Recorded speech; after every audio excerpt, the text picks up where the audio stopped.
ngọzi nke onye nwe anyị Jesu Kristi na ịhụnanya nke Chukwu na ịdịkọ n'otu nke mmụọ nsọ na-enye dịrị unu niile.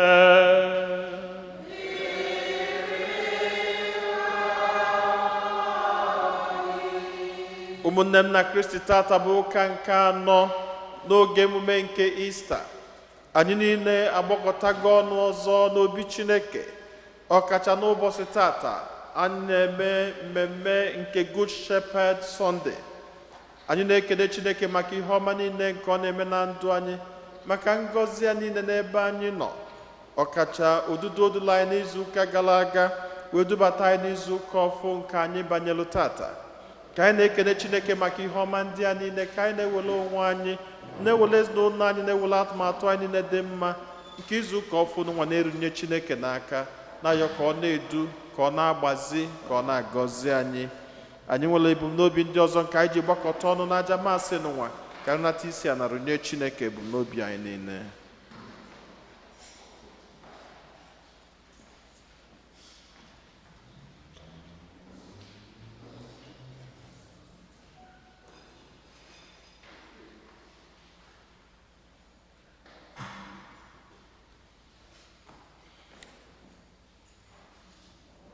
Ụmụnna, ka anyị kwado onwe anyị nke ọma maka nnukwu emme nke Eucharistia nwa site n'ikwupụta njọ anyị.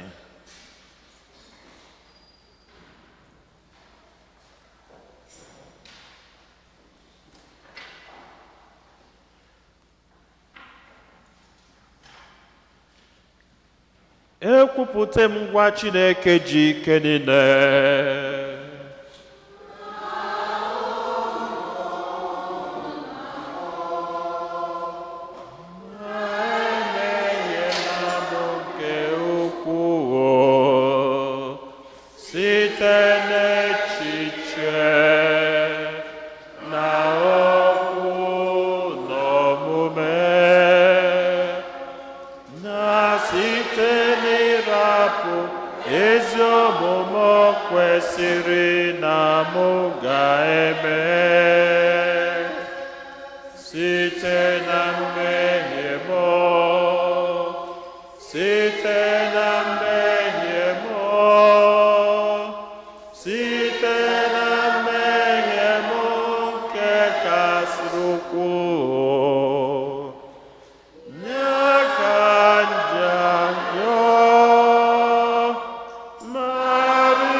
Ka Chineke ji ike niile mere anyị ebere, gbaghara anyị njọ anyị, duru anyị na ndụ ebebe.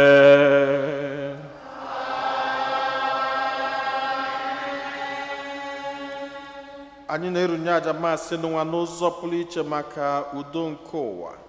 Anyị na-erunyekwazi ya maka ezumike mkpụrụ obi nwanne anyị nwoke Ndubuisi Ibe.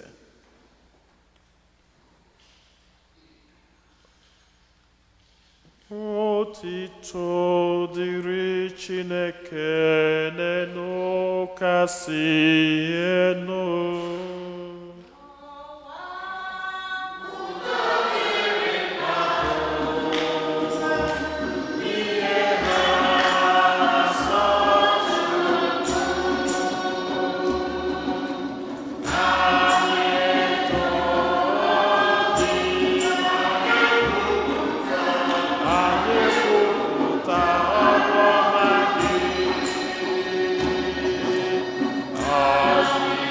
Say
Chineke ji ike niile, nna dị ebighị ebi, biko dubata anyị n'isoro keta oke na aṅụrị nke n'igwe, mee ka anyị bụ igwe atụrụ gị, were umeala rute n'ebe ahụ onye nche atụrụ bugoro anyị ụzọ were ike ya banye.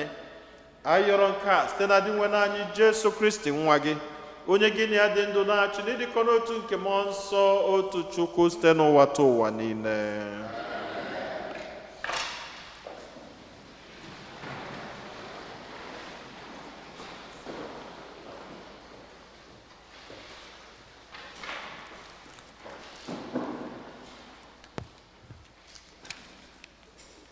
Ihe ọgụgụ nke mbụ, ihe ọgụgụ ewetara n'ọrụ ndị ozi. Ma Pita guzoro, ya na ụmụazụ 11 ahụ, wee were olu ya gwa ọgbakọ ahụ okwu, sị, ndị Juu ibe m na unu niile bụ ndị bi na Jerusalem, geenụ ntị ka m kọwara unu ihe ndị a, geekwanụ ntị n'okwu m chọrọ ikwu. Ana m eme ka ndị Izrel niile mara nke ọma na Chineke emeela Jesu onye unu kpọgidere n'obe ka ọ bụrụ Onyenwe anyị na onye nzọpụta anyị. Ma mgbe ọgbakọ ahụ nụrụ nke a, ihe a wee doo ha na mkpụrụ obi. Ha wee sị Pita na ndị ozi ndị ọzọ, ụmụnna anyị, gịnị ka anyị ga-eme? Pita wee sị ha, chegharịanụ, sitekwanụ na mmehie unu tụgharịa bịakwute Chineke, ka e mee unu mmiri Chukwu n'aha Jesu Kristi. Chineke ga-agbagharakwa unu mmehie unu niile. Unu ga-anatakwa onyinye a bụ Mmụọ Nsọ, n'ihi na ọ bụ unu na ụmụ unu na ndị niile nọ n'ebe dị anya ka nkwa ahụ dịrị, bụ ndị niile Onyenwe anyị bụ Chineke anyị ga-akpọtara onwe ya. Pita jikwa ogologo okwuchukwu gwasie ọgbakọ ahụ ike, na-arịọkwa ha sị, zọpụtanụ onwe unu n'ahụhụ ga-adakwasị ọgbọ nke a gbagọrọ agbagọ. Ọtụtụ mmadụ ndị nụrụ okwu ya wee kwere na Kristi, wee mee ha mmiri Chukwu. N'ụbọchị ahụ, Chineke tụkwasịrị ha ihe ruru 1,000 mmadụ 3. Okwu nke osebụrụwa. Di nwenụ bụ onye nche m, o nwekwa ihe m ga-achọ.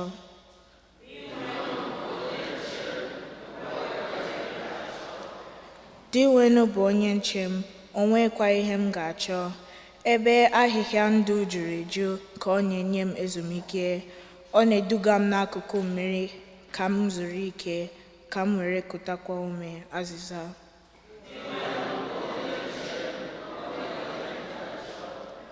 Ọ na-edu m n'ụzọ ezi omume n'ihi aha ya. Ọ bụrụgodu na m na-aga na ndagwurugwu ọchịchị, agaghị m atụ egwu ihe ọjọọ ọbụla, n'ihi na iji mkpara gị na ngụ gị nọnyere m. Ọ bụ ha na-akasị m obi. Azịza.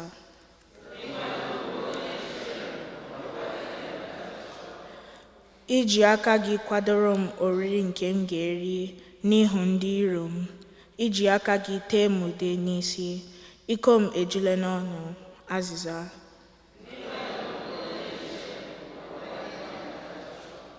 Ịdị mma na obiọma ga na-agbaso m ụbọchị niile nke ndụ m. Aga m ebi n'ụlọ nke Onyenwe anyị ebighị ebi. Azịza.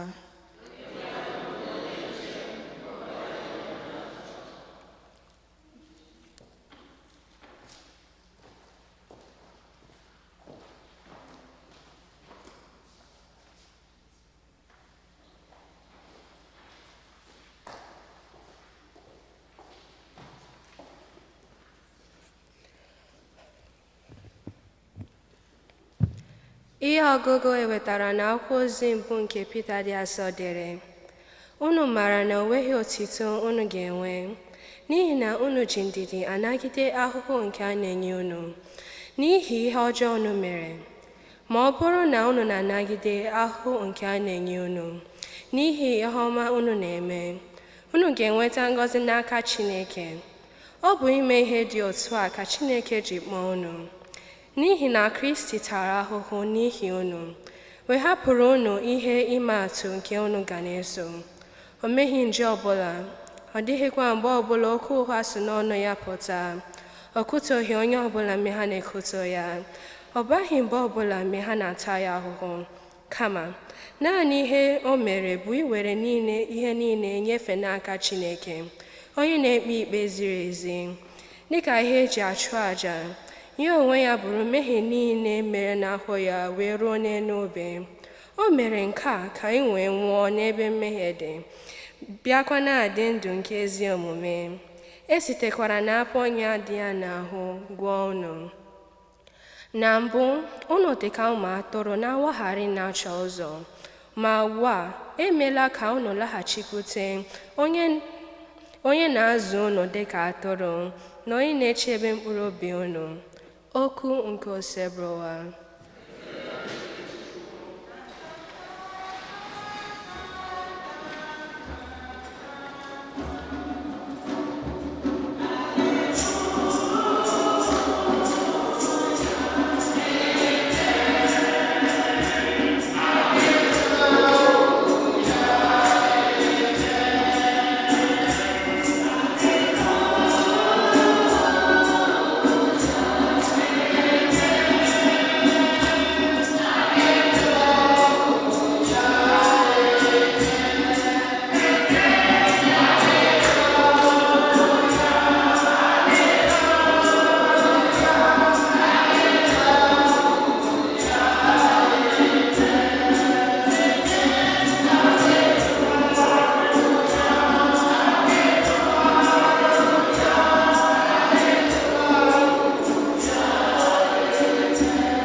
Onyenwe anyị kwuru sị, abụ m ezigbo onye nche atụrụ, amara m atụrụ m, atụrụ makwara m.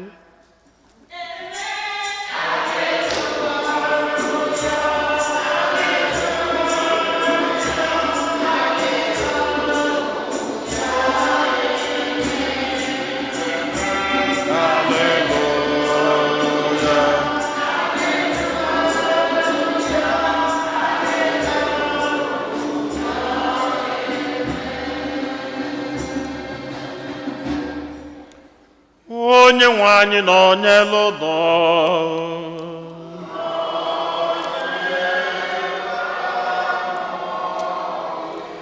Ihe ọgụgụ nke a si n'oziọma dị nsọ nke Jọn dere.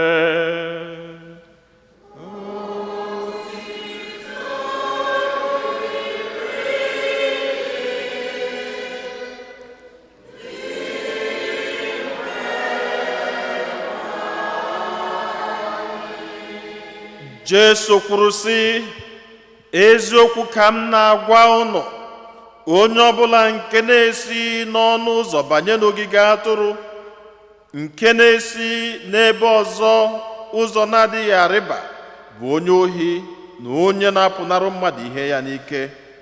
Ma onye na-esi n'ọnụ ụzọ abanye bụ onye ọzụzụ atụrụ, onye na-eche ọnụ ụzọ ogige atụrụ na-emeghere ya ụzọ. Atụrụ ya maara olu ya, ọ na-akpọkwa atụrụ ya aha, wee na-edupu ha. Oge ọbụla ọ chịpụrụ atụrụ ya, ọ na-aga n'ihu ha, ha na-eso ya n'azụ, n'ihi na ha maara olu ya. Ma ha agaghị eso onye ọbịa, kama ha ga-agbara ya ọsọ, n'ihi na ha amaghị olu ya. Iru aka Jesu tụrụ ha, ma ha aghọtaghị ihe ọ na-agwa ha. Jesu wee gwa ha ọzọ sị, n'egwu n'eziokwu, mụ onwe m bụ ọnụ ụzọ nke ogige atụrụ. Ndị niile buru m ụzọ bịa bụ ndị ohi na ndị na-apụnahụ mmadụ ihe n'ike. N'ihi nke a, atụrụ anaghị aṅakwaghị ha ntị. Mụ onwe m bụ ọnụ ụzọ ahụ. Ọ bụrụ na onye ọbụla esi na mba, a ga-azọpụta ya. Ọ ga na-apụ, na-abatakwa, na-achọtakwa nri ọ ga-eri. Onye ohi na-abịa naanị ka o wee zuo ohi, gbuo mmadụ, lakwa ihe n'iyi. Ma mụ onwe m bịara ka ha nwee ndụ wefega ya n'uju. Oziọma nke osebụwa.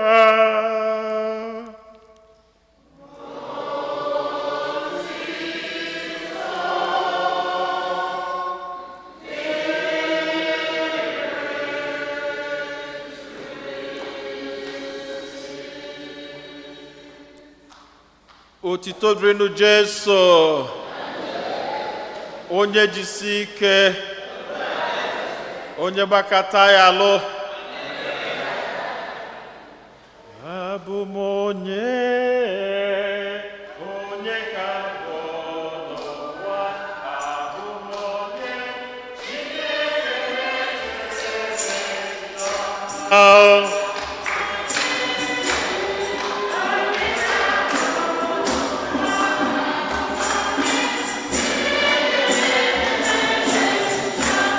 abụ m onye ka mbụ n'ụwa, abụ m onye Chineke na-echere m echiche ọma.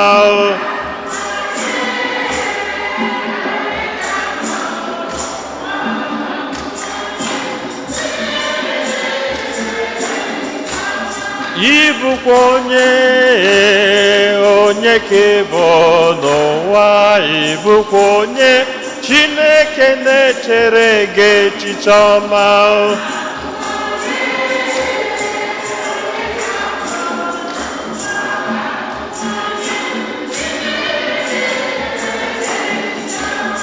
Anyị bụ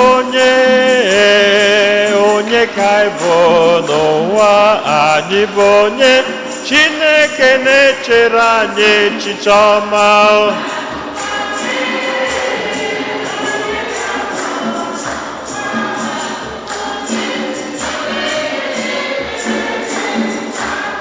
Nyenụ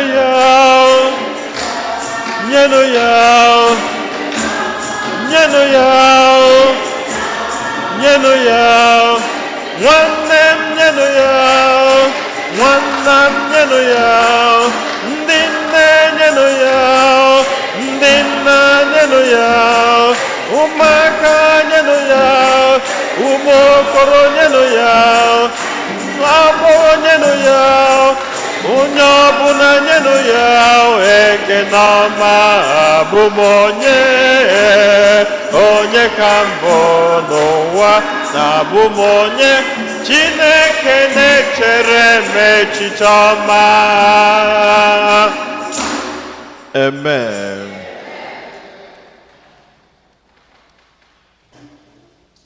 Ofu ihe na-enye m aṅụrị tata bụ na anyị enwego ụmụaka ga-anọchi anya anyị.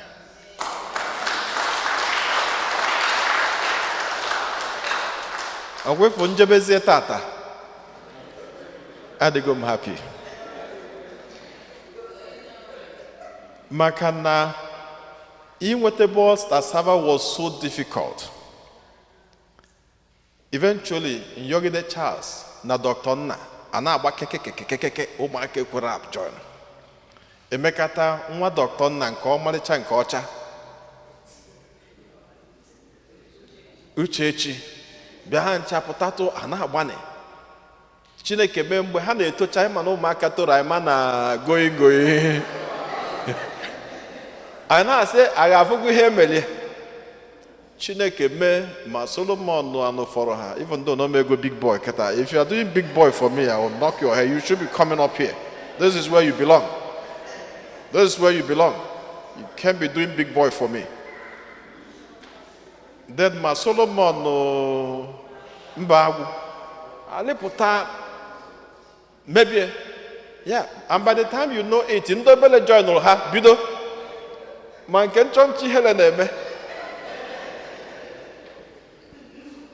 Keza faga. What? Not Mona bu super. And Kobele Chim Dalo.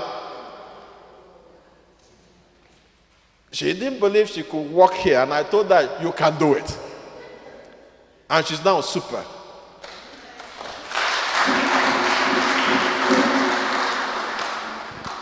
duru na anụ fọrọ ha akụkatọ gị ịgba n'ọzọ ha. Ụmụaka na-akụzikwu nke dị egwu.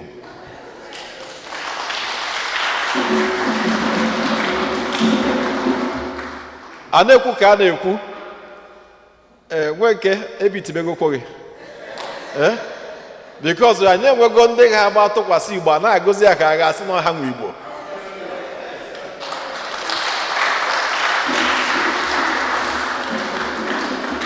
So we are moving, we are growing.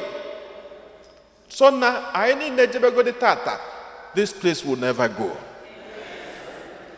And that is the work of God. That is the work of God. Because the faith will continue to grow. Owedu banyani ni he o kacho ka malu tata.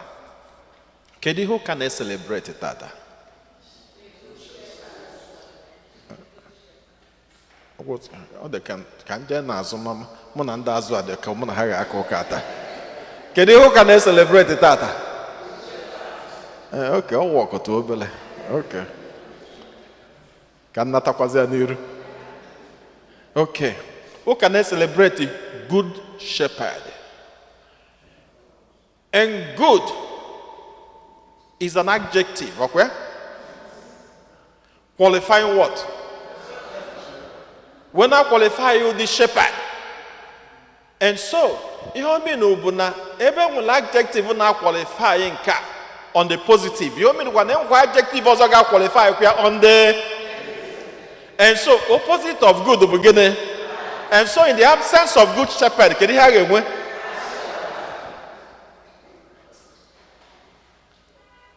Kedu nke bụ?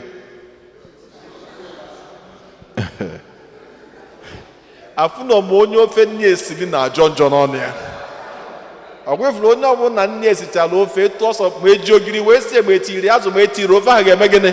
Ọ ga-atị ụtọ. Enwenugo onye ifuru mma akịla akwụkwọ odelu na-ada akwụkwọ. Ma idetaghị ya ha ncha bụ gịnị? Good. Mana mgbe ị ga-eji wee m onye ma akwụkwọ bụ ọ bụrụzie na enye onye ọzọ ya maakị ya. Enye onye ọzọ ya maakị ya akwụkwọ idelu. Ọ mgba ka a ga-ama ma enwe ebe a na-eje. O webụla ajụjụ Chineke chọrọ ịjụ mụ na gị tata.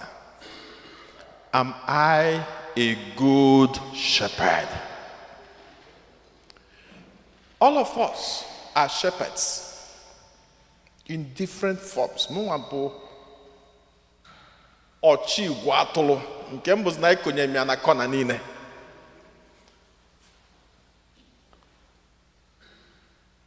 And I'm accountable to all of you.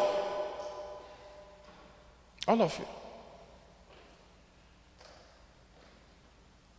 I know now church might could figure out some of you. Man, I'm both for because I'm at a choka every Sunday. So both for them would name me say me so open and chop the zionia haka. It wasn't jubese. But now, from my own end, I'm supposed to be a shepherd to all of you. And that's why Okweslibo na church magwa has said, na mbosi ukomu no biara. Nkuchu okuchukwu na enweghị ọtachelum na zunuka. Because n'olumbu ime gịnị ikuzili unu ihe maka akwụkwọ nsọ sị, the sheep hears his voice. And not just that they hear his voice, that ihe ọ na-ekwu n'ọnụ kwesịrị ime ka ndị mmadụ jụọ onwe ha jụ sị, what shall we do? Pọsọ na nkụzichala ọ na ihe m kụziri awọ kọrọ. Na ọ bụrụ ihe Chukwu chọrọ ka m kwuo, chelu m n'azụ n'ụka sị fada na ihe ịkọrọ anụ fọrọ na-emekwa ya mgbe ụfọdụ, which is good. Ne fada kedu ihe bụ ihe a? Anyị ji nwayọọ kọlibie. Enwekwanụ ihe dị ka onye arụ adịrị agwago m ya ndị chọọchị m, even though na the geography eji nọdụ enwe nnukwu distance, but it's still okay. Mana dị ka onye arụ adịrọ, ịma fada da agba afọ kwa even ndị na-agba afọ enweghị ha na-agbata even ndị na-agba afọ enwekweghị ha na-agbata. Not the more you look, the less you. So fada da agba afa enwelo onye jelo mgbe Buhari na-achị ọsị na Buhari bụ savior kwa na Chineke gwara ya na Buhari bụ savior ụwa niile, ndị mmadụ wee nwụba n'aka Buhari na anwụ na anọ dịka ojekwa na Asọ Rock ọzọ, ndị mmadụ sị ya na ya chọkwa ka Chineke gwa gị ọzọ daa ya Chineke gwa gị nke Buhari ya ekwuzina ọzọ befi jecha nke Tinubu, ọ dịka ojego nke Tinubu kịta je nweta handshake etu ọ pụta ha kịta manọ Tinubu bụ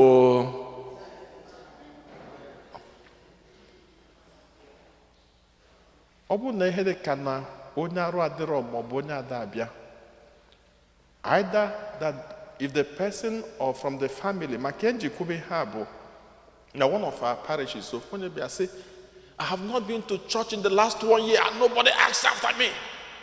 Oh my goodness. And at the same church, ha na-emekwa announcement every Sunday we say biko ọ bụ na o nwere onye arụ na aya biko menụ ka amalụ. Man, she never did it. Mana ihe ọ chọrọ Father no kadanya na na sili no say Emmanuel is not coming to church. And especially onye ada adịkwu constant, nke a bụ nke na-aka njọ maka ọ bụrụ onye na-adịkarị constant ịmacha ebe ọbọ na-anọ. You can easily say na onye ada Erika Arinze na-anọ ebe a kezi Arinze in a while now, what happened? You can easily make that inference. So ọ na-adị mkpa because your priest chọrọ ịbụ good shepherd. Ọ bụgodị na ọ fụrụ onye ahụ afọgo na o jere eju omegịnị ọkpọ na fon maka na asị na ndo ada agwọ ya mana ndo na-eme gịnị ọ na-eme ka obi delu njụụ ọ na-alụ. Very important because he should be a good shepherd. And also us, we also should be good shepherds in every ramification. N'ebe Chineke nyere anyị ọlụ dị iche iche, ma n'ebe anyị na-alụ ọlụ, ma n'ebe anyị na-agụ akwụkwọ, ma n'ebe anyị na-achị ọchịchị, mana anyị ga-arapụgodi ma ọchịchị ma ihe ndị ọzọ a niile ebe anyị kwetacha maka ebe Chineke ga-ekpe gị ikpe bụ n'ezinụlọ gị ọkwa ya, maka ikpe Chineke ga-ekpe karịcha gị bụ na be gị ahụ. And we must be good shepherd. Enwelo papa, my friend, when they were still growing up, ima ụmụaka number one ma etụkwasị amụba ụmụ mmụọ nke mbụ nke bụ nke tọ nke nọ nke ise nke isii nke ịsaa onye kpatara nkụ ahụ ọ sị ngwere megịnị ngwere bịara ya ụgwọ ngwere abịazi ụgwọ sị ngwere I am done suffering. I am done suffering for you children. Say no, you're not done. Are we done? You will never done suffering for them. You have borrowed Chineke nyelu gị in a special way. Okay, for family guy. That is your job. And you must be good shepherd in it. When I put a church now Springfield Boulevard, if the number of kids none field agba ball, Mbatana church was empty. Then kedụ ndị nọ na church, ụfọdụ ndị mama ha na ụfọdụ ndị their grandmothers. And sometimes eju asị gị ụfọdụ kwanu ada eju ụka because the only way you can maintain children is constancy. Eje tata, ejere echi, ejere nwanne echi, ejekwa nke ọzọ, it doesn't work. It doesn't work. There must be constancy. And they study behaviorism. When you study behaviorism, let's say if you're using Pavlov as a case, Pavlov say na idobelo nketa nni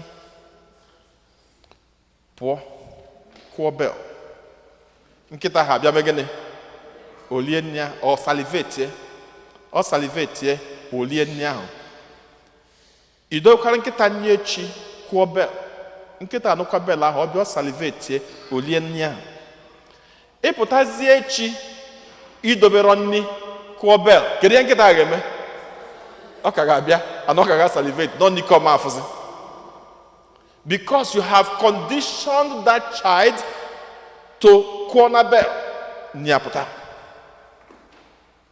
Mana if you don't condition it as much as possible, tata eme nwanne echi ngị nwasị na fata ma nwe ka arụ dị m tata na mụ ama ejekwude ọkwa nwa ewu na-ata agbụ ọsọ nne ewu na-ata agbụ gị na-eme ọ na-enye anya n'ọnụ ọnya ka Igbo ji wee sị na ọkụkọ rapụ kwụọ gịnị ka ọ ga-ejizi ụmụ maka kwụọ na-eme kwụọ na-atụrụ ụmụ ya eme gịnị a na-atụrụ etu aka ọ dị. And so you must be that good shepherd, because part of being a good shepherd is suffering. Good shepherding can never come with ease. Being a good shepherd is on a platter of gold is not true. Onye mere ige ihe ọgụgụ nke bụ sị na onye ọbụla na-ata afụfụ ghọta na afụfụ ahụ ọ na-ata na-anagide is by the grace of God, and you're dedicating that suffering to God. But when you are done suffering, then there is a huge gap, a huge problem. Good shepherding does not come with ease. And sometimes, sometimes they say, America. No America. Especially what from 1 to 14 can never be America. Gini ka nwata kele ahụ blood onye na-arụ blood onye or blood in America. Blood onye na-arụ because what makes a person is the blood. What makes a person is the blood.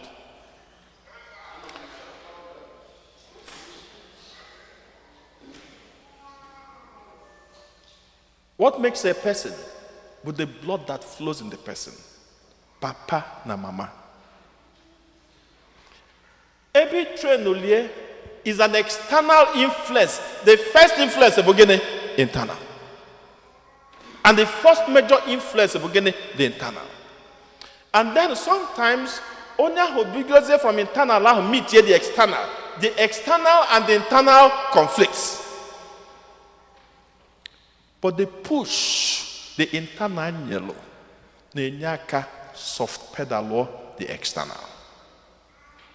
That's why it calls for being a good shepherd. A good shepherd sacrifices. A good shepherd suffers. Let me give you a picture of a shepherd in the Jewish world. Before Onyobunabulu, a prophet, before Onyobunabulu, a king, Chineke ga-akpọ imolu is on enye. You must be a shepherd first. Icheke Moses. Before Moses could lead the people of Israel from Egypt to the promised land. Kedu ihe izi Chineke nyele? Onye ọzọ atụrụ. Gịnị ka o ji nye ya? Ihe o ji nye bụ na atụrụ zuzuchacha n'ụwa. Atụrụ nwe nzuzu nwere atụrụ. Atụrụ bụ enwe ka a na-aga n'ụzọ a. Gakata nke esi ebe a. Ị na-eme ka ịchịkọta ndị nke asị ebe a ka ha bịa join ebe a nke esi ebe a. So Chineke ga-ebu ụzọ nye ha ka ha jee zụọ atụrụ. Kedu ihe ha na-eje ele? Number 1, ndidi. Number 2, resilience. Ume. Onye ka njụ esi gị to be a good shepherd, there must be suffering. Number 3, sense of coordination. Because all leadership, you must be able to coordinate in the Kanaga astray. Sense of coordination.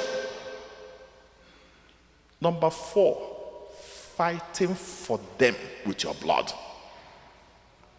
I have here. Chineke Jenye here. Melo, even before Chineke or David. Kedol is David alone. Is what all. O Jesu batolo. Ozo chatolo. Mgbe nna ha na-present ndị nke ọzọ niile nọ n'ụlọ. O present the prophet is here. Prophet Samuel is here. Ọbụrụ onye akpọpụta gidelu nwoke saa. Ọsị ahụ, even onye amụma fukwu ma nke tolo ogologo ma mma nwoke si na ọ ga-abụ nka. Chineke si ọ bụrụ onye nka. Akpọpụtagidezie ọjọbazie nna ha jesesịa ụmụ gị ọgwụgwọ. Jesesịa mba na enwelu nke obele nọ n'ime ọhịa na ọ na-achị atụlụ. Prophet sịa Samuel sịa, go and get him. Ozugbo David na-anata, onye amụma fụrụ ya sịa, behold the king. Kedu ihe o ji bụrụ ya? Even David in the desert as a little boy encountered a lion. Go history David. He encountered a lion. A natural thing for a person who sees a lion is to do what? To run. But David and then he got one near their livestock. Ebaka life for Hani go David Gwerike. Obele moji. Nangongoni noji. Obafa Chineke. And he fought a lion. God saw that resilience. He didn't see that in the others. Because David is a good shepherd. We are all called to be good shepherds, especially to our children. There are so much you must sacrifice for them, and you can never be done sacrificing. You can never be done sacrificing. Yes, when they see a couple, that we must bring them up in the church when they are little, because there are also times resistance. Ụmụaka ọbụla ezoro ihe nekwu onwe gị anya enwe mgbe ejụrụ ajụ enwe mgbe a sị gị ya na-akpụ mala asụ nwaanyị ịpụ ịkpa isi enwe mgbe mama gị si gị ime yi trauza n'ụwa gị esi ya ngị nwa oke mụ iri sket ozugbo ozugbo na-apụ ịpụwa na backyard ọ na-echọ trauza yiri imeri ya maka na onye ọbụla abụrụgo mama mmadụ kịta ihe niile adịghị na ọda agwa m na onye ọ na-amakịla akwụkwọ ya na-apasị apasị. So there is always a time of resistance. Because I need to mana resistance wekwalumbo ha abonya holuo ihe niile email from 1 to 14 begin a sprinkle up. Take you over those revolts. And that's why you must maintain that good shepherd. And that's why you are powerful fear. If you don't suffer for it, then you won't reap it. You won't reap it. Is it easy? No. If no one dog be megide, and when they have sort of. But again, do you surrender? You don't. Nay, 2 women that represented the picture of good shepherds. Helena, mother of Constantine. You can read her history. The church was badly persecuted before Helena. But when we had the very powerful Constantine. Constantine was a pagan. He doesn't know about Jesus. But for some reasons, Helena heard about Jesus.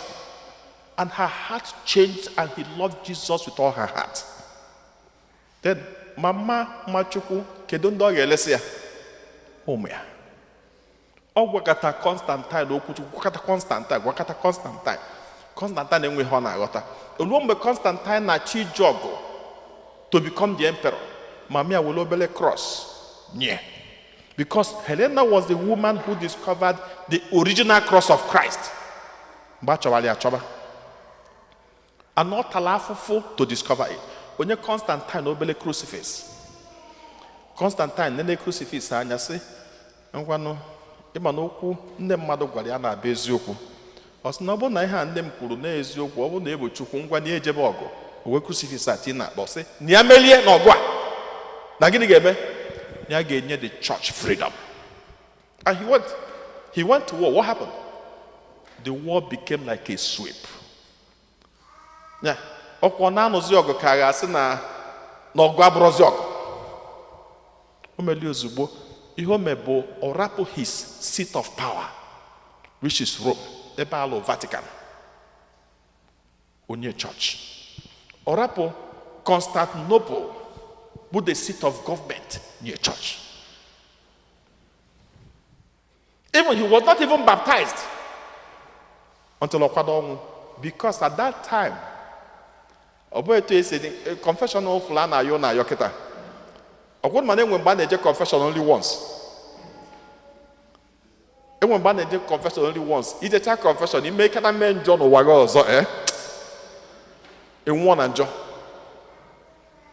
Constantine wee sị na ya meme baptizim maka na ya nwee ike ya mee baptizim then nwekwazi ofu opportunity mee confession ya mezie njọ ya atọkịrị ọjụ na ya da-eme.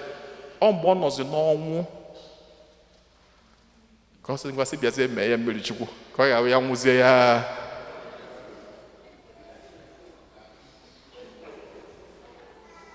Then the second woman that did a lot of sacrifice to be a good shepherd was Monica, mother of St. Augustine.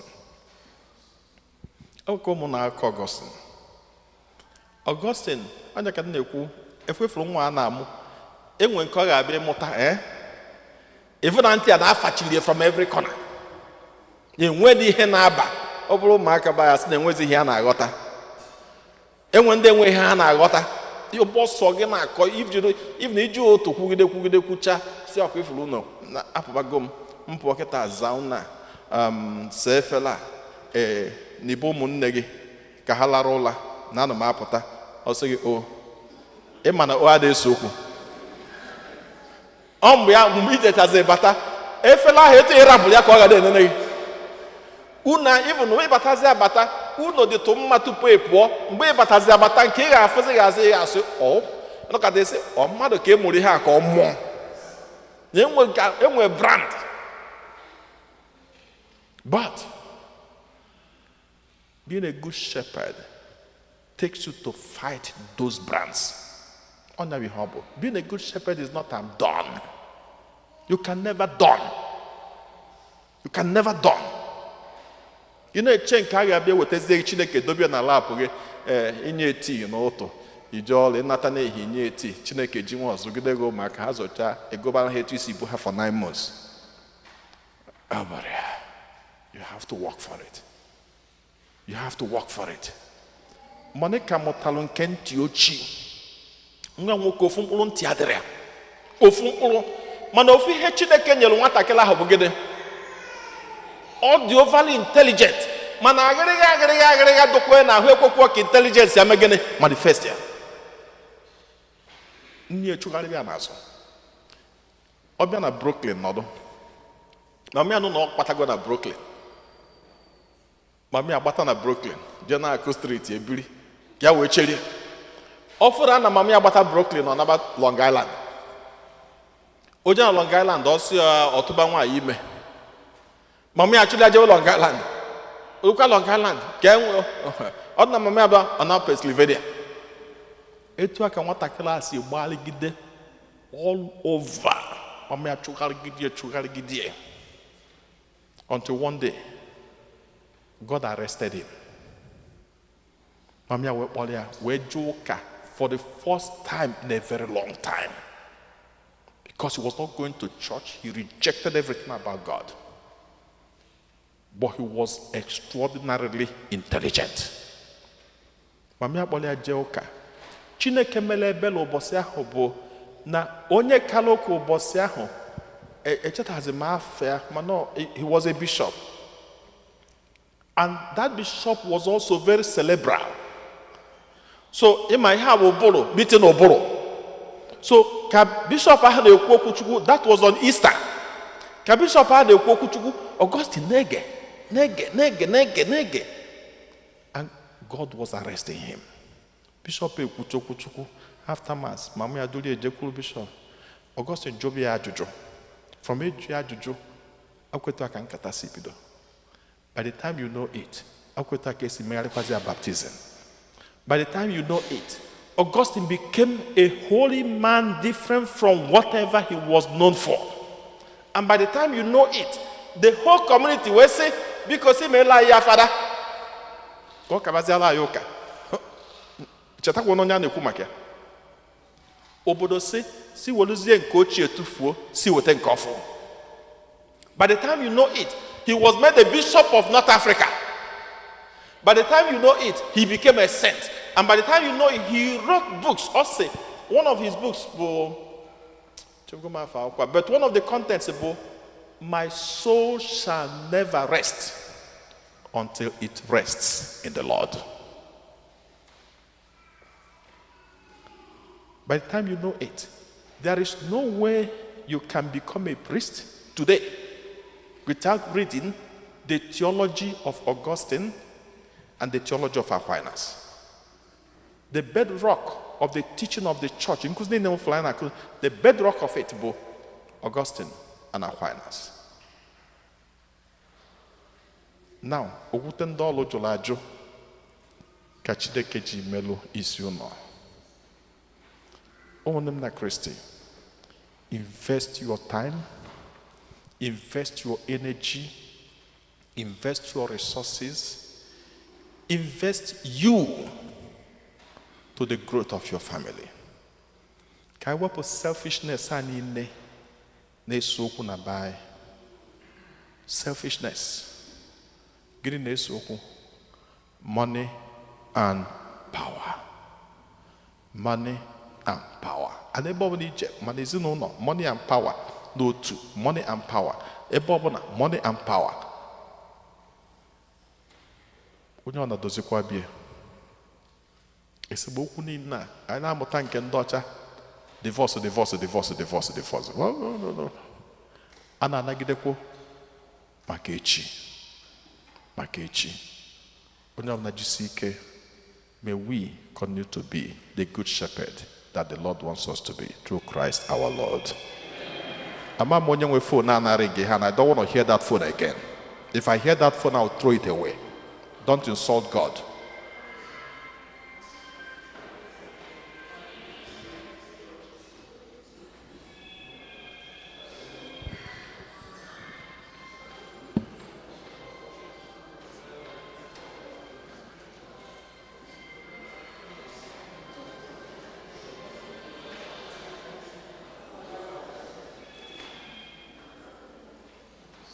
Because if you have your phone on, put it in silence or put it off. I don't want to hear any phone ring again in this church. Ekwe n'otu Chineke.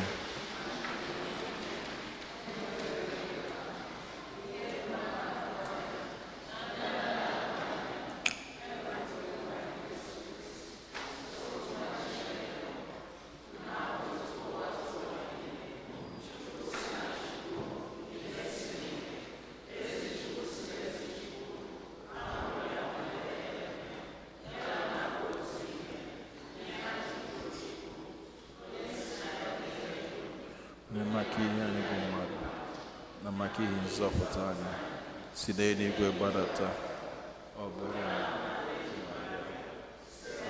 nsọ, ọ bụrụ mmadụ wee n'obe n'ihi anyị n'oge ọchịchị Pontius Pilate, ọ taa afụfụ, ọ nwụọ, enye ya, o bilitere n'ụbọchị nke atọ ka akwụkwọ nsọ siri kwuo, ọ rọgoro n'eluigwe nọdụ n'aka nna. Ọ ga-abịaghachi ọzọ n'ebube ya ikpe ndị dị ndụ na ndị nwụrụ anwụ ikpe, onye ọchịchị ya na-enweghị njedebe. Ekwe na mmụọ nsọ, onye nwe anyị na-enye ndụ, onye si na nna na nwa pụta, onye a na-esekpụrụ na-etokọdo ya na nna na nwa, onye si na ndị amụma kwuo okwu. Ekwe m n'otu nzukọ nsọ Katọlik na Apọstọlik, ikwupụta m otu baptizim nke mgbaghara njọ. Ana m atụ anya mbilite n'ọnwụ ndị nwụrụ anwụ na ndụ ụwa ga-abịanụ. Amen. Ekpele nke ndị kwelụnụ mmadụ ịtọ ga-edu anyị na ekpele. Chineke onye fụrụ anyị n'anya, anyị bụ ụmụ odibo gị agbakọtago ọnụ n'obi gị n'ụbọchị tata iji welu nsọpụrụ gị, iji welukwazi ọtụtụ ebumnobi anyị nye gị. Anyị na-ayọ ka iche ntị ma nụrụ anyị ya anyị.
Ka nnatazi isi a narụ nye Chineke bụ n'obi ndị ọzọ.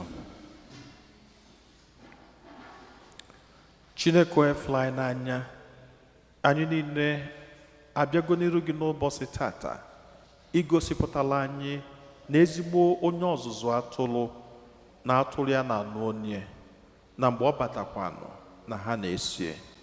Anyị na-ayọ ka ịkụnye n'ime mmụọ anyị niile n'ofu n'ofu ụzọ kacha mma anyị ga-esi wee bụ ndị ezigbo ọzụzụ atụrụ. Anyị ma nke ọma na ịlụ ọrụ nnụnwa dị okpo na osikwazili ike, mana anyị na-ayọkwazi ka inye anyị ndidi nke anyị ga-eji wee na-anagide ahụ ụfụ, mkparị na ihe ndị ọzọ so n'ịbụ ezigbo onye ọzụzụ atụrụ. Mgbe anyị na-alụkwa n'ọrụ ndị a niile nke ikenyere anyị dịka nne dịka nna, na ebe anyị na-alụ ọrụ ka isikwazi na ụzọ dị iche iche wee na-agọzi anyị, ka afụfụ na mba anyị niile nke anyị ga-eji wee zụpụta atụrụ nke ịranyere anyị n'aka rapụ ịna anyị n'iyi, kama ka site n'afụfụ ndị a niile ka ịgọzie anyị enwekwa n'ihe mgbu n'anyị n'obi ka isikwazị na ya bụ eficha anya anya mmiri. Anyị yọrọ nke a ma kwe na ị ga-emela anyị karịa ka anyị pụrụ ịyọ gị site na Kristi onye nwe anyị.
Ọvanụ ụmụnna m ka aja mụ na unu na-achụ bụrụ ihe ga-asọ Chineke ji ike niile nara nụ.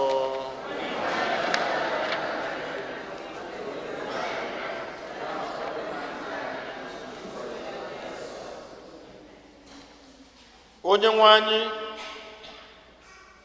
anyị na-esite n'ihe omimi ọnwụ na mbilite n'ọnwụ Kristi na-enye gị ekele mgbe niile. Biko mee ka ọrụ nke a eji akwụ ụgwọ njọ anyị na-aga n'ihu oge niile bịakwa wetara anyị aṅụrị dị ebi ebi. Anyị yọrọ ka site na Kristi onye nwe anyị.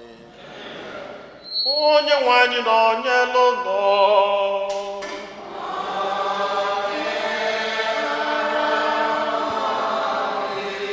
welite n'obi enu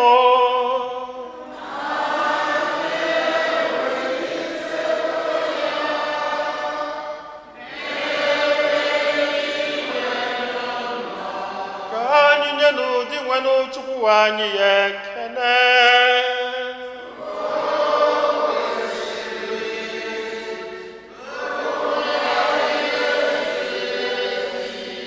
O kwesịrị ezi bụrụkwa ihe ziri ezi na-azọ ndụ na anyị ga-eto gị oge niile o sebụrụ ụwa, ma ọ kacha mkpa n'oge ugbu a mgbe Kristi onye bụ Paska anyị na-abụzi ihe jiri chụọ aja. Ya bụ ezi nwa atụrụ onye kpochapụrụ njọ nke ụwa, onye jiri ọnwụ nke ya wee merie ọnwụ nke anyị, bịasị na mbilite n'ọnwụ ya nye anyị ndụ ebebe. N'ihi nke anyị na-eso igwe ndị mama niile nke eluigwe na-eto ebube gị oge niile na ukwe na ekwe.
Nna ịdị nsọ ezie sọ gị na-edo ihe dum nsọ, anyị na-arịọ ka ido onyinye ndị a nsọ erukwasa ha mmụọ gị ka ha wee ghọrọ anyị arụ n'ọbara nke onye nwe anyị Jesu Kristi, onye bịara tupu edunye ya n'ọnwụ nke o jiri aka ya wee nara.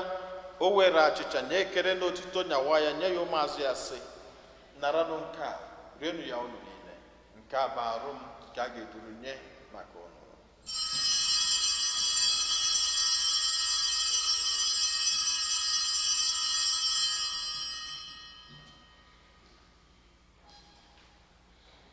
Otu akwa ka o siri mee mgbe ha richara nri abalị, o buru iko mmanya nyekwa gị ekele na otito bunye ya ụmụazụ ya sị, naranụ nke a ṅụọnụ ya unu niile, nke a bụ iko nke ọbara m nke ọgbụgba ndụ ọhụrụ nye ebebe, a ga-agba ya n'ihi nna n'ihi mmadụ niile ka e were gbaghara njọ. Na-emenụ nke a na ncheta nke m.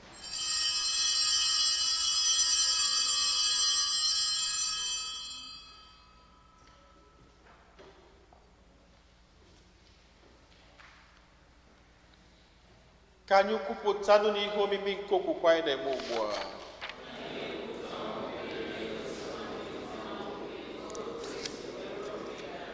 Nna, na ncheta nke ọnwụ na mbilite n'ọnwụ nke nwa gị, anyị ebunye gị achịcha nke ndụ na iko nke nzọpụta.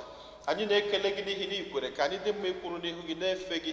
Anyị ji ume na-arịọ ka anyị bụ ndị na-anata arụ n'ọbara nke Kristi bụrụ otu site na njikọ nke mmụọ nsọ.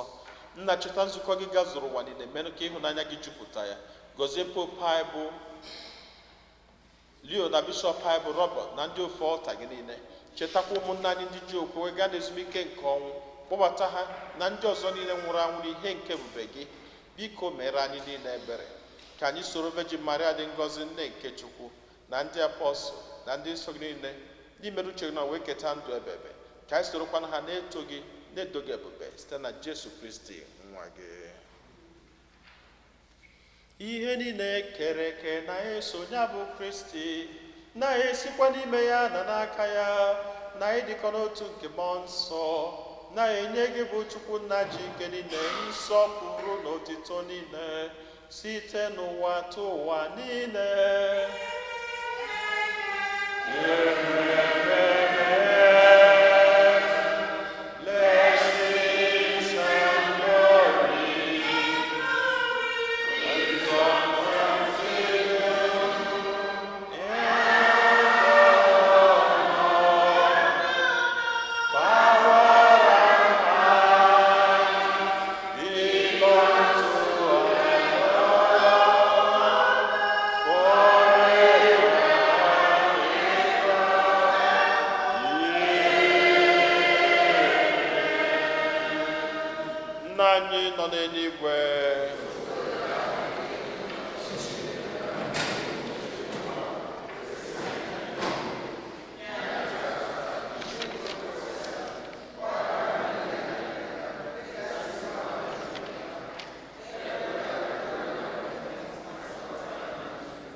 Zọpụta anyị na-arịọ gị, sebụwa n'ajọ ihe niile, were ebere nye udo n'oge nke anyị site n'inye aka ebere gị, ka zọpụta anyị niile na njọ oge niile.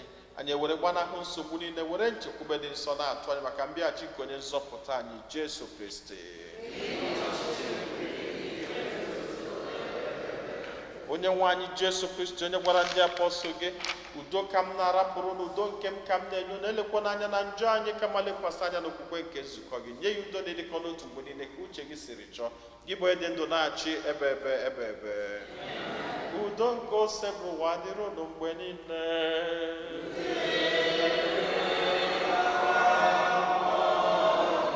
Nyerịta n'onwe unu ekele nke udo.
ụmụnne m na Kristi, n'elu nwa atụrụ nke Chukwu, n'elu onye ahụ na-egbochapụ njọ nke ụwa, anyị niile nwekwa n'isi ọma bụ ndị akpọ n'ori nke nwa atụrụ Chineke.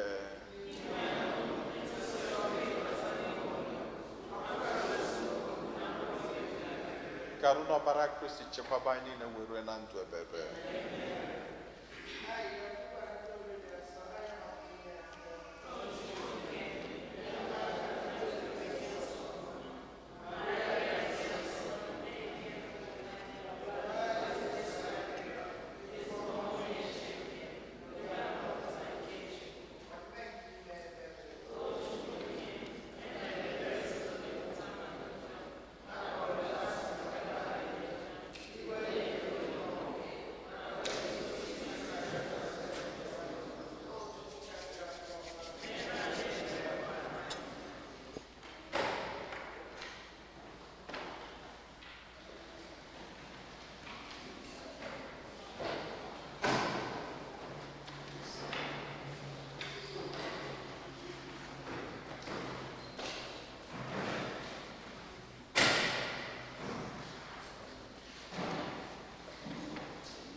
Ka anyị ya ayọ.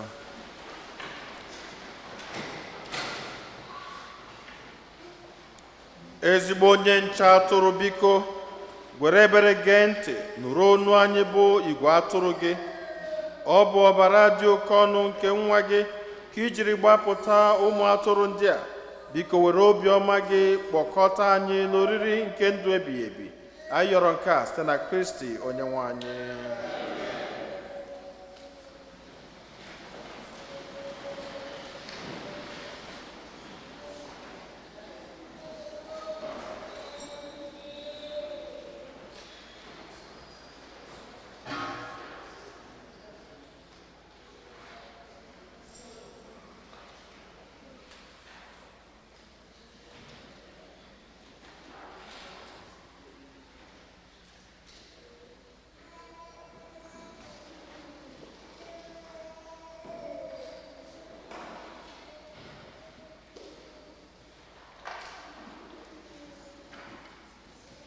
Otodri Jesu, second collection.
Otodri Jesu, parish announcement. Let's support the annual Catholic appeal. Our goal is $26,804, and together we can achieve it. Every gift matters. Envelopes are available in the back of the church. Thank you for your generosity. May is the month of our Mother Mary. We invite you to join us to pray the Rosary every Thursday after the 8 a.m. Mass and at 7 p.m. bilingual. Friday, May 1st is the first Friday of the month, and we will celebrate the feast of St. Joseph the Worker. We will have exposition of the Blessed Sacrament after the Masses at 8 a.m. and 7 p.m. Both Masses will be bilingual. Otodri Jesu. This is the last Sunday of the month of April, so the youth and young children, young adults, come out for your special blessing. I don't see a lot of homework here today.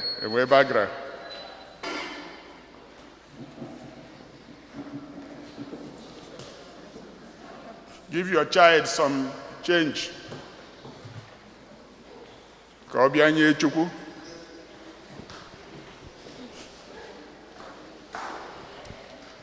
Nam narekene Chineke omugi nenye kene izuru keme.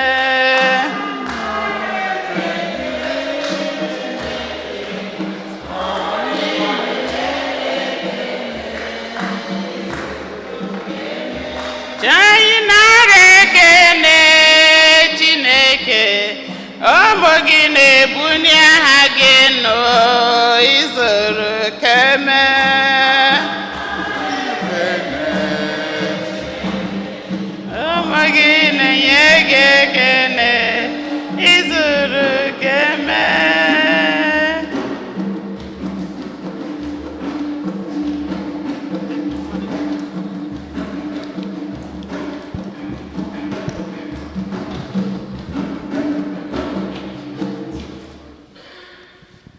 Yeah, Jeff, you can be an altar server, am I right?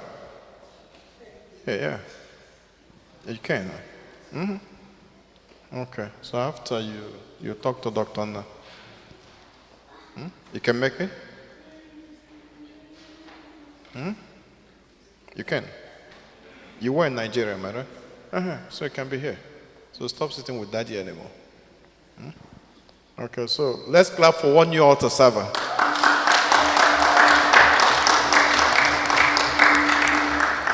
Yeah. Okay, so Kendall, I'm waiting for you to receive First Communion. When you receive First Communion, then you join immediately. And I'm waiting for you. What's that your name? What's that your name? Adugo. So Adugo, I'm waiting for you as soon as you receive First Communion. They're going to receive First Communion May 3rd. May 3rd, they will receive First Communion. So after that, we recruit them, Adugo and Kendall. Let's clap for them. All right. Lord God, we thank you for your beautiful children you have given to us as a gift. We appreciate each and every one of them. And we appreciate the goodness they bring into this world. We appreciate the beauty you have granted them. We appreciate the good things they are doing to sustain humanity. We appreciate that you granted them the privilege of going to school, each and every one of them, to learn better on how to improve themselves and improve the world. We ask that you bless each and every one of them, guide their steps, guide every decision they make, guide every thought that comes to their mind. May they make the best decisions that will help them to become the best in the society. May no distraction or no plans of the evil one or the societal influence derail them from your good plans for them. Rather, may they grow up being the best product you have given to us, so that they will bring the best to our society, bring the best to the church, and bring the best to this country. And so I bless each and every one of them, and I pray that your blessings be upon them in the name of the Father, and of the Son, and of the Holy Spirit. Amen.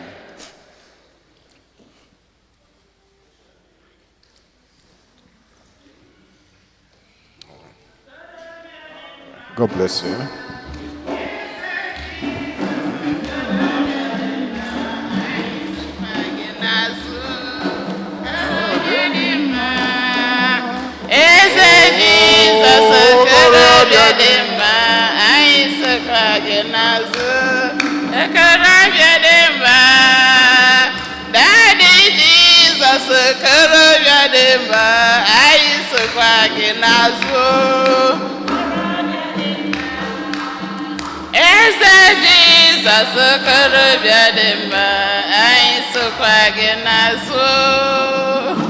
Otod Jesu, Sunday the 10th of May, Mother's Day, Mother's celebration. Please, announcement here for ndị nna, or for ndị torule ndị nna. Biko, onye isi nda first of all ga-achọ imiti unu na Mabasa Church, a stand-up meeting. Biko, anyị na-achọ ichetere ọha mmadụ niile ndị nwoke nọ here ka ha nọ na CMO platform. So maybe ha amaghị ihe a na-eme. Anyị na-ahụ most of them na-abịa ụka here. Ha anaghị contribute ma a na-eme ihe. Ndị nwoke niile nọ here, whether ma iji nwaanyị ma iji ha iwe onye nna. As long as na-ewe ụmụaka pụtara ebe a, iwe onye nna, be part of ihe ndị nna na-eme, emere ndị nna ememekwe na-akpọ anya ọbịa. Unu ga-esokwe rite ihe ndị nne ga-emere ndị nna, ndị nwoke.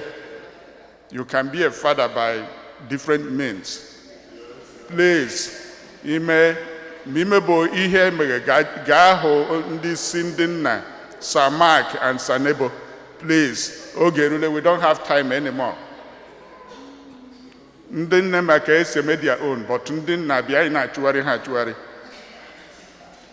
Otod Jesu.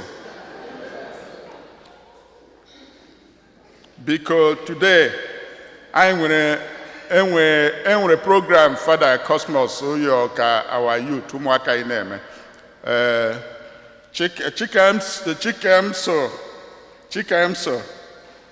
Chikamso ga-emere anyị read and tell. Ọ ga-abịa kọwara anyị ihe ọ gụrụ in summary.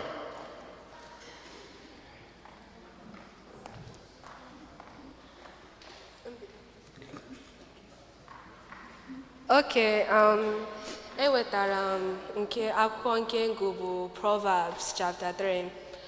And I gave 3 points that stood out to me when I was reading the Proverbs. One of the first points that stood out to me was, trust in the Lord with all your heart and do not lean not on your own understanding. This verse is from the verse 3. It tells us that anytime we go to God in prayers and say, Lord, I hand this over to you in your hands, that we should follow God's will, because half of the time we go based off of our own will, and when it doesn't work out, we blame God for not anything working out. The second point I would like to point out is accept correction and learn from it, from Proverbs 11 to 12. It tells us that anytime we are going through any trials and tribulations in life, we should always go to God. And when we come out of that moment, that there is a reason for everything in this life. And God gives us and He tests us with problems and troubles in life. There's this famous saying that goes like, don't dwell in the past, but learn from it. The third point I would like to point out, it says from verse 13, do not withhold the kindness when it is due. Now, I want to point out something before I start the explanation on this third point, is that we often confuse kindness with contract in hearts. For example, when a friend of mine is in need and says, I need your help, and I say, okay, I help them out of the sympathy of my heart, because in the Bible it says that the heart of a man's desire is in the desires of the man's heart. If I have the desire that, oh, when this person is out of these trials and tribulation, that they are going to give me like money or some type of acknowledgement, is in the back of my mind. I'm not giving that person out of kindness. I'm giving that person, oh, I will get back from what I gave them. But if I'm giving them out of kindness and sympathy and always praying to God, God will reward you 10 times fold. I want to leave here with saying that you should always have faith in God. This made me dwell that I always say that I have faith in God, but action speaks louder than words. Praise God. Chikamso, wait a little bit.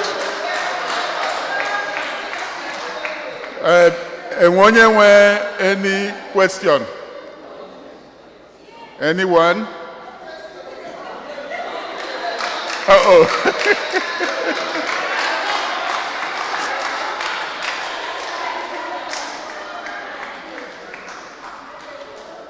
No question. Instead, she got a hug. All right. Okay, Chikamso, you can go back.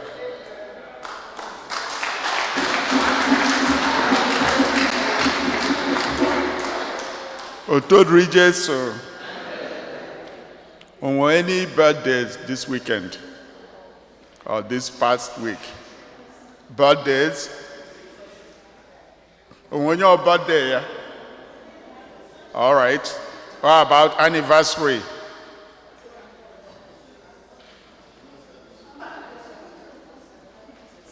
Okay. Is anyone worshiping with us for the first time in this church?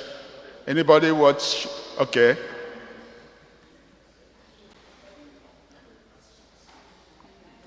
Near microphone.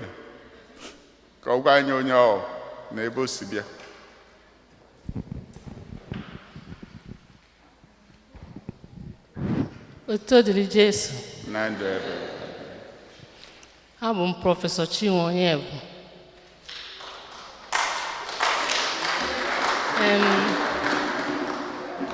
Anọ m on sabbatical, abụ m lecturer na Michael Okpara University of Agriculture, Umudike, Abia State. So, anọ m sabbatical, wee sị ka m bịa fụ ndị nke m nọ ebe a. Otodri Jesu.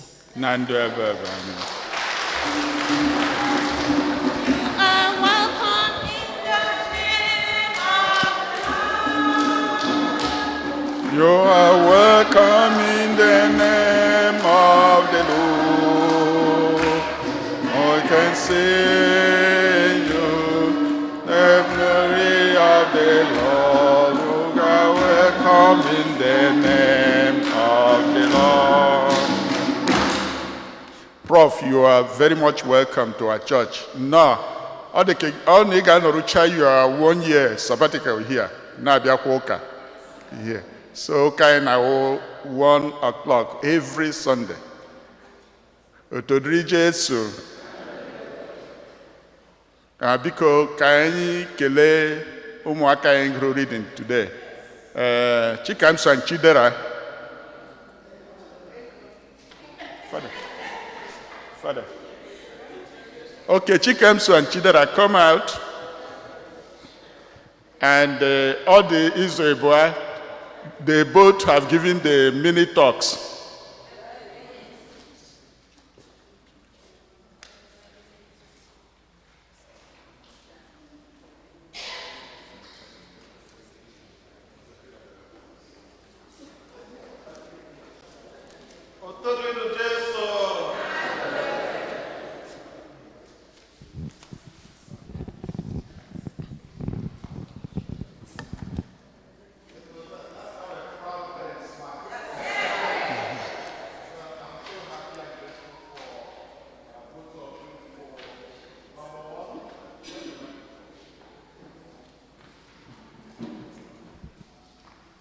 Number one, boldness is a huge virtue.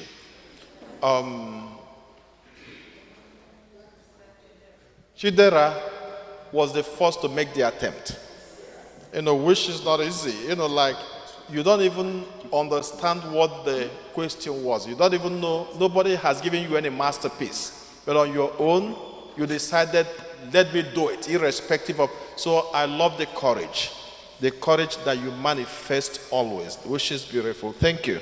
Thank you so much. And on another note, just the first time I was hearing her voice, and I didn't know she's so sound, very knowledgeable. See how and if you don't learn anything from me, learn something from her. Yeah, because she gave us a huge lesson, especially on the area of charity.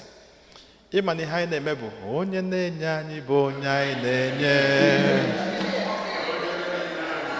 Na-ekwo nwatakịrị agwago unu na onyinye nke ahụ bụ abụrụ ezigbo onyinye. Ọhịa ọ gwara unu tata. Maka na onye nyere mmadụ ka onye kwu ya, onye rie ihe. Ịbụ na akwụkwọ nsọ kwuru ihe o kwuru tata. Akwụkwọ nsọ kwuru na onye sibela olili kpọọ ndị enyi ha richa, ndị enyi esibe olili kpọọ ya orie, enwere ihe o nyere. O likwana ihe o wetara. Na onyinye bụ onyinye according to her and the Bible. Maka ihe o kwuru bụ nke o kwuru na Bible, and ihe o kwuru si na Bible. Na ọ bụrụ Fada Cosmas na-ekwu nke a. Na iricha irigokwa uru gị, mana onyinye bụ ezigbo onyinye bụ onyinye inyere onye enweghị ihe ị ga-enweta na ya. Onya bụ ofu nnukwu nkụzi ọ kụziri erika, mana asị nke m welu so ofu a welu kọwaa ya ọfụma. So thank you. This is exactly what I want. Come and teach us what we don't remember. We know it, but we don't remember it. Am I right? Maka onya mere ọ bụ na anyị na-echeta ya ma na-eme onye na-enye anyị bụ onye anyị na-enye. Ya ma na-eme maka ije ihe kete ị ga-afụ enwe ike onye ọzọ mebe ihe esi na-apụ nda imeje ofu onye nke anyị onye abụ onye bịanụ ka anyị jee onye nke abụ onye nke anyị. Let's love one another. So, because of the beautiful teaching you gave us today, this is the gift. And because of the beautiful teaching you gave us the other time, this is the gift. And then, because both of you read today, this is the gift for both of you. So, enwere ụmụnne na-abụ nyelu mgbe ha pesịrị ezigbo mpe njelube ha, so nye ha Christmas gift nyeze ha apụzi ụmụaka adọwa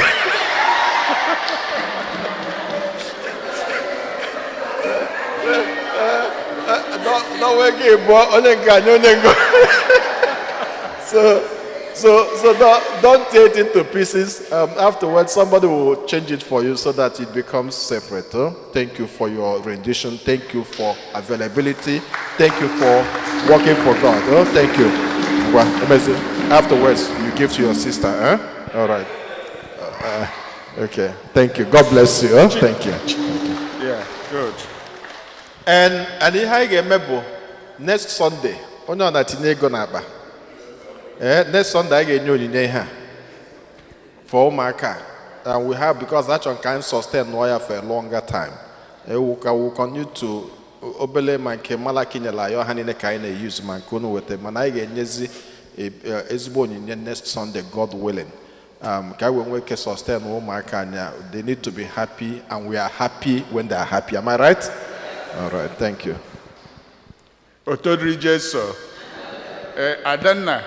I recognize that last time ago that I because that was actually your first time of reading in Igbo. So we will complete it when you do your next reading, okay?